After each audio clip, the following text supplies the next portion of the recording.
রমজানে বেচাকেনা বেশি হয়, পণ্য ও সেবার দাম কমে যাওয়ার কথা, কিন্তু বাংলাদেশ সহ কতিপয় দেশে পবিত্র রমজানকে পুঁজি করে উল্টো সিন্ডিকেট করে দাম বাড়িয়ে দেন ব্যবসায়ীরা। তবে এক্ষেত্রে সুন্দর নজির গড়ল দক্ষিণ পূর্ব এশিয়ার দেশ ইন্দোনেশিয়া।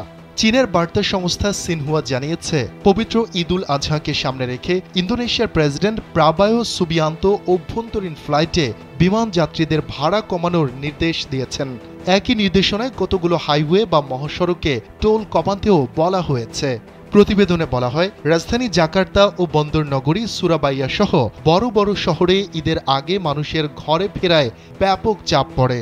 ভিশনের ফুলঝুরি মেগা অফারে ফ্রিজ কিনলেই পাচ্ছেন 16 পিসের আকর্ষণীয় গিফট বক্স একদম ফ্রি। এ সময় বিভিন্ন রকম পরিবহনে করে তারা গ্রামের বাড়ি ফেরেন, আত্মীয় স্বজনের কাছে যান নাড়ির টানে। ফলে রেল স্টেশন এবং বিমানবন্দরগুলোতে প্রচণ্ড ভিড় দেখা দেয়। এমন পরিস্থিতিতে প্রেসিডেন্ট সুবিয়ান্তো বিমান ভাড়া কমানোর নির্দেশ দিয়েছেন। এই নির্দেশ রমজান শুরু হওয়ার 2 সপ্তাহ পর কার্যকর হওয়ার কথা রয়েছে। খবরে বলা হয়, বিশ্বের সবচেয়ে বেশি মুসলিম জনসংখ্যার দেশ ইন্দোনেশিয়া। সেখানে শনিবার থেকে পবিত্র রমজান শুরু হয়েছে। পবিত্র রমজান ও ঈদুল ফিতরে জনগণ বাড়ি ছুটে যান। তারা দীর্ঘদিন পর পরিবারের সদস্যদের সঙ্গে মিলিত হন। এ সময়টা স্থানীয়ভাবে মুদিক নামে পরিচিত।